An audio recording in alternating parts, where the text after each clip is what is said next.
¿Qué sucede en el país? Tendencias del acontecer nacional en Análisis Situacional. Hoy nos acompaña Enrique Ochoa Antich, integrante de la Alianza por el Referendo Consultivo. Bienvenido, Enrique, ¿cómo estás? Hola, mucho gusto, encantado de estar aquí en tu programa. Siempre muy activo. Vamos a ver cómo nos va, porque tú sabes que las redes a veces son duras en esta materia. Las redes están llenas de extremistas, son muy poquitos, pero hacen mucho ruido y lo peor es que atemorizan a los líderes, a los dirigentes, inexplicablemente. No, y la intolerancia llega a extremos como este que yo te decía fuera de cámara, de que tú asistas a un programa que es simplemente un programa de opinión, porque este es un programa de opinión, abierto a distintas opiniones. Entonces tú sabes, pues, si tú tienes una determinada perspectiva de las cosas y yo tengo otra, entonces sería casi un crimen poder coincidir en una misma mesa para conversar. Entonces la polarización tiende a ser generalmente embrutecedora y eso es terrible para un clima democrático, ¿no? El referendo consultivo, explícanos en qué consiste. Creo que es importante reiterar la idea, aunque pienso, como parte del debate que vamos a tener, pienso que la convocatoria a elecciones es el último punto de la agenda, de una agenda de conciliación, de reconocimiento, de aceptación del otro. Creo que hace falta primero establecer condiciones, garantías, espacios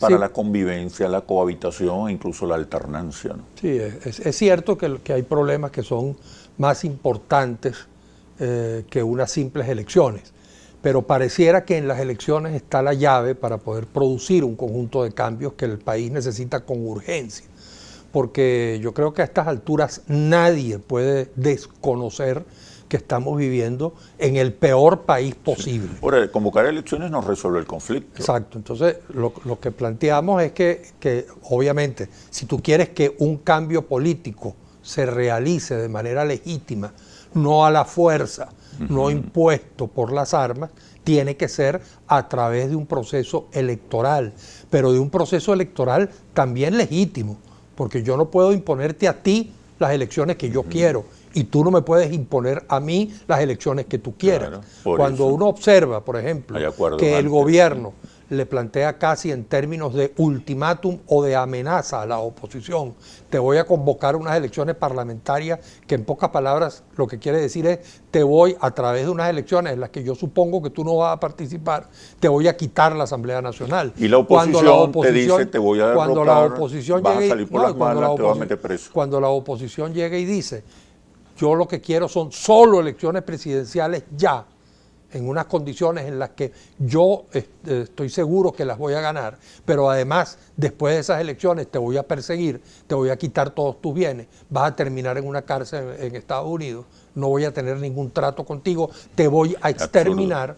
Pues entonces sencillamente el país está en esta situación en la que estamos. Al final los dos extremos tienen a un país convertido en un campo de batalla, y como todo campo de batalla este es un país devastado que no consigue solución. Entonces lógicamente lo que persigue justamente la idea del referendo consultivo es que a través de un proceso que es legítimo, que es constitucional, es permitir que a través de la voz del pueblo, a través de la voluntad popular, se pueda legitimar una salida electoral. Ahora, lógicamente, previamente a eso se requiere, previamente antes de un referendo consultivo, se requiere que las partes se sienten y conversen. Lo que nosotros planteamos justamente es que parte de esa negociación sea la posibilidad de pactar una pregunta que le permita al pueblo expresarse acerca de cómo se puede resolver la situación que tenemos los venezolanos. El referendo consultivo es perfectamente convocable, por cierto, mucho más expedito que unas elecciones generales, es relativamente fácil de convocar. Se requeriría un poquito de voluntad política. Nosotros hemos hablado en la Alianza por el referendo consultivo, hemos hablado con la Unión Europea, hemos hablado con la Embajada de México, con la Embajada de Uruguay, con las Naciones Unidas, le hemos planteado al gobierno, le hemos planteado a la oposición, a algunos miembros de integrantes de la alianza se reunieron con el presidente de la Asamblea Nacional, Juan Guaidó, etcétera. Hemos tenido un conjunto de contactos. Ayer yo le remití incluso, si me permite, hace unos días le remití a la Embajada de Estados Unidos también, vía correo electrónico, la propuesta. Porque yo pienso que si Estados Unidos, la Unión Europea, y digo también la Fuerza Armada, se pasea por esta solución y le coloca a las dos partes esta posibilidad y presiona a las dos partes para encontrar esta salida, creo que podría ser una gran solución para Venezuela. En todo caso, creo que estás de acuerdo en que sería el último punto de la agenda. Tú has mantenido una prédica a favor del reconocimiento, la reconciliación, la cohabitación, la convivencia, incluso la alternancia. Una normalización de la vida democrática. ¿Cómo te ha ido esta prédica? ¿Te han golpeado mucho o has recibido, más por el contrario, mucho apoyo? Me respondes cuando regresemos de los comerciales, Enrique. Ya venimos. ¿Qué sucede en el país? Tendencias del acontecer nacional en Análisis Situacional.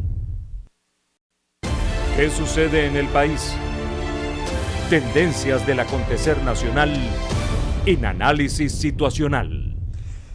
Te preguntaba, Enrique, ¿cómo te ha ido con tu prédica a favor de la convivencia, la cohabitación, la alternancia, el reconocimiento, la reconciliación? ¿Has recibido mucho apoyo o te han atacado? Fíjate que yo he empezado a notar en los últimos tiempos, en las redes, ¿no?, un cierto cambio de clima respecto de este tipo de propuestas. Porque claro, los extremismos, ambos extremismos, ruidosos, son muy emocionantes. A la gente le gusta la emoción. Claro. A veces también a los medios de comunicación, lo que es ruidoso es noticia. Aparte del espectáculo. Claro, exactamente. Tú, por ejemplo, ves los medios de comunicación internacionales cuando hablan de Venezuela y lógicamente el extremismo es natural que tenga mayor cabida porque es más noticia. La moderación, la prudencia, la búsqueda de acuerdos es aburrida. Pero lamentablemente los países, afortunadamente, los países logran salir de sus crisis es justamente a partir de los acuerdos. Y un país que está a favor de la paz, la reconciliación, y entonces la exactamente eso es lo que te iba a decir. Mayoritariamente. Yo siento eso que tú sueles decir mucho, que mayoritariamente la gente quiere una solución pactada y pacífica. Es así. Claro. Ahora, claro, implica que los dos extremos comprendan que tiene que buscarse una salida. Yo, por supuesto, creo que en primerísimo lugar, porque siempre es así, los gobiernos siempre tienen una primera responsabilidad, porque ejercen el poder político, tienen la representación del Estado. El gobierno, y en particular el madurismo, debería entender que una salida electoral es incluso no solamente para el país, sino para ellos una salida aceptable, posible. Una salida que implique el reconocimiento posterior de todos sus derechos. Salir con una fuerza que puede estar en el 25, 30%, no sé cuánto, hay algunos dicen 14%, yo creo que tiene un 25, un 30%, es una fuerza formidable para el futuro. Yo no sé si alguna vez en tu programa o algún otro, quizás los televidentes me lo habrán escuchado decir, yo siempre ocurro al caso de Allende. Allende, antes del golpe de Estado, viendo que se aproximaba una solución violenta, como aquí a veces sentimos que nos aproximamos a una solución violenta que nadie quiere, que sería terrible para el país, cualquier solución es preferible a una solución de guerra, de invasión, de intervención militar, etcétera, que además de indigna es terrible en términos de muerte, de destrucción del país, etcétera. Viendo que eso se aproximaba, él pactó con la democracia cristiana un plebiscito. Los golpistas decidieron adelantar el golpe para que él no lo pudiera anunciar. Si Allende hubiera salido del poder por la puerta grande, con ¿qué te digo yo? 30%, 37% creo que tenía en ese momento en las últimas elecciones, habría sido una fuerza determinante en el futuro de Chile y Chile se habría ahorrado la tragedia de la dictadura. Yo no digo que Maduro tiene ya chance de salir por la puerta grande porque la destrucción del país es demasiado, pero oye, no salgas por la puerta de atrás, por lo menos sal por la puerta lateral. Hay una puerta que es dejar que el pueblo se exprese de manera transparente, de manera clara. Y en ese sentido yo creo que es posible pactar esa salida. Y después la oposición tiene que dejar de pensar en el todo o nada, en el que las elecciones son una especie de opción para yo destruir al otro. Si yo gano las elecciones voy a destruir al otro. Si planteo un diálogo es comenzando a partir de que el otro se rinda incondicionalmente. Entonces, en esas posiciones extremas, al final, como siempre te digo, no hay salida y el país es este que tenemos, un país destruido. ¿Cómo ves el diálogo en este momento? ¿Muy lejos, cercano, inminente? Por ahí se suele... Además que lo ves necesario. Sí, claro, por ahí se suele decir que hay un diálogo, que hay una negociación, digamos, soterrada, ¿no? Yo a veces lamento mucho que según las fuentes que tenemos se señala, bueno, incluso se ha dicho públicamente, algunos voceros de ambos gobiernos han hablado de eso, de que hay un diálogo o una negociación entre el gobierno de Venezuela y los Estados Unidos. A mí me parece eso patético y terrible para la oposición, porque es una oposición que parece haber claudicado en su soberanía. ¿Y qué crees tú? Bueno, me parece terrible si eso es así. Yo supe que... ¿Pero qué observas? Porque yo observo que la oposición está ausente, perdió la dirección política. No, yo sí creo que lo he dicho, además lo he escrito. Y la Casa Blanca es la que asumió el protagonismo. Yo lo he escrito. La dirección política, yo creo que la dirección política de buena parte de la oposición ya no está en Venezuela, sino en el Departamento de Estado. Eso lo he escrito y lo creo. Como tú, importantes, ni siquiera se pronuncian en contra de la intervención, de la injerencia extranjera. Bueno, nosotros hemos a cada rato hablado de eso. Sí. Pero hay otras oposiciones. Bueno, calladas. Tú sabes que ocurre también con estos fenómenos de cuando las cosas se van volviendo extremas, que los extremismos arrastran y suelen a veces crear circunstancias de chantaje moral. El que plantee algo que sea un poco diferente, entonces es rápidamente acusado de traidor. Entonces, esos escenarios son terribles porque la moderación va perdiendo espacio. Yo siento que así como te digo, que a veces percibo que hay una porción mayoritaria del país que quiere paz. Sin embargo, en los actores políticos que tienen poder, observo que la moderación se va restringiendo mucho y que quienes creemos en una salida dialogada, pactada, pacífica, etcétera, para producir un cambio político, porque como yo te he dicho a ti varias veces, yo quiero que Maduro se vaya ayer, pero a mí el cómo sale me importa. Y el día después. Y el día después, por supuesto, pero el cómo. O sea, yo no puedo estar de acuerdo en que vamos a salir de Maduro y con una intervención militar extranjera gringo-colombo brasileña. Eso para mí sencillamente es inaceptable desde todo punto de vista.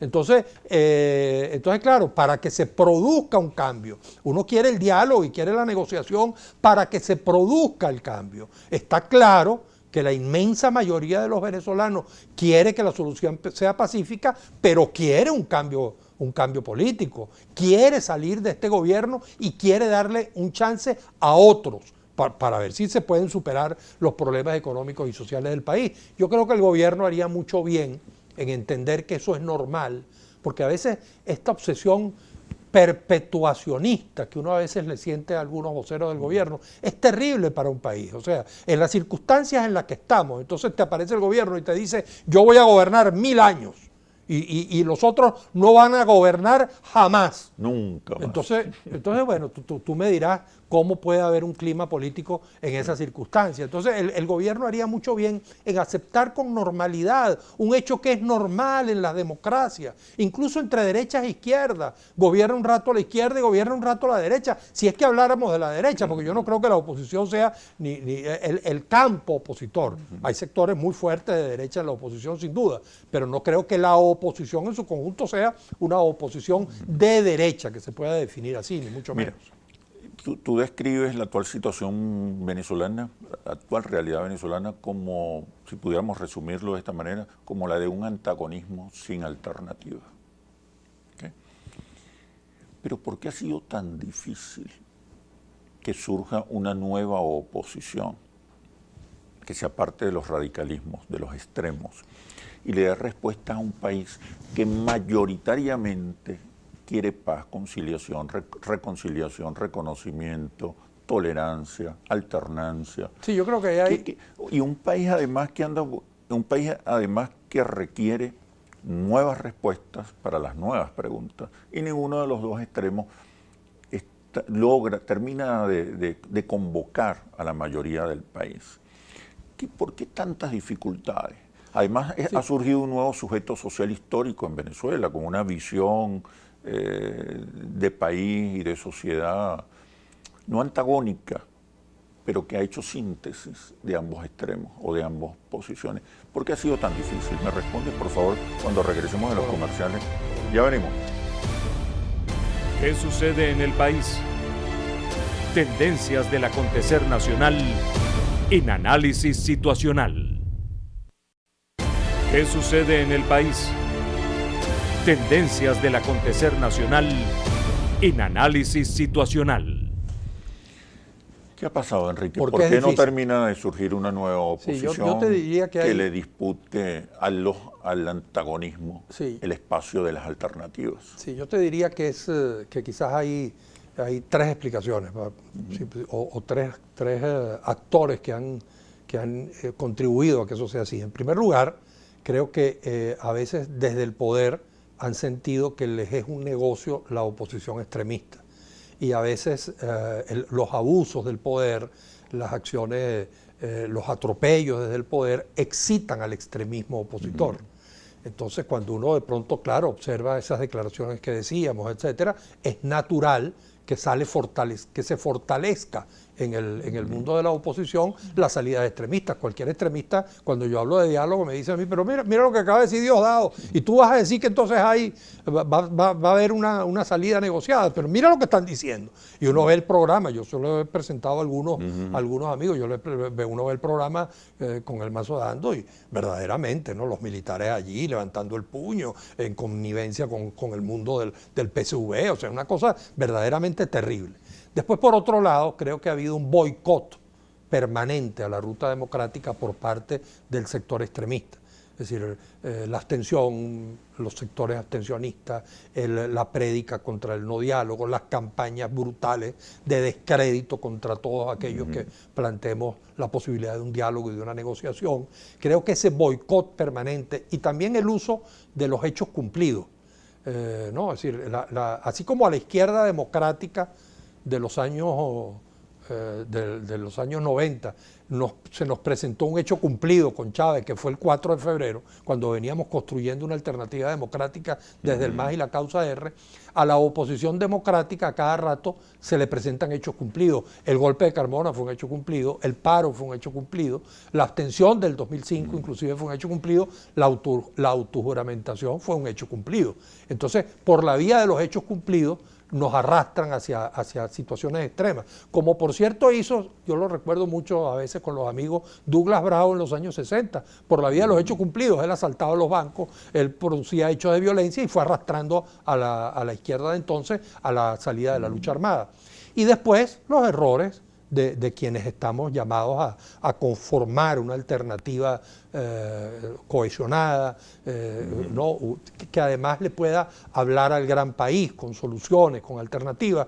Tuvimos una oportunidad, hicimos un esfuerzo el 20 de mayo, creo que nos equivocamos muchísimo en esa campaña electoral, de modo que ahí también están nuestros propios errores, los errores de los demócratas. Desde el año 2006 al año 2015 creo que lo hicimos relativamente bien, fuimos avanzando por la ruta democrática, ganamos un referendo consultivo, ganamos gobernaciones, ganamos alcaldías, casi ganamos la presidencia y ganamos después la Asamblea Nacional. Debimos haber continuado por allí. Creo que algunos sectores que están allí en esa oposición moderada se dejaron tentar, se dejaron chantajear por ese boicot que te digo permanente de los sectores extremistas. Entonces, en ese escenario es difícil, pero yo sí creo que al final va a haber un diálogo, una negociación, y que la resolución de los problemas del país al final va a ser a través de un acuerdo ¿Qué es político. lo que le importa a la mayoría de los venezolanos? Claro, claro. La solución de los problemas. Claro. La gran demanda es por Claro, soluciones. es que lo primero que tienen que sentarse a conversar los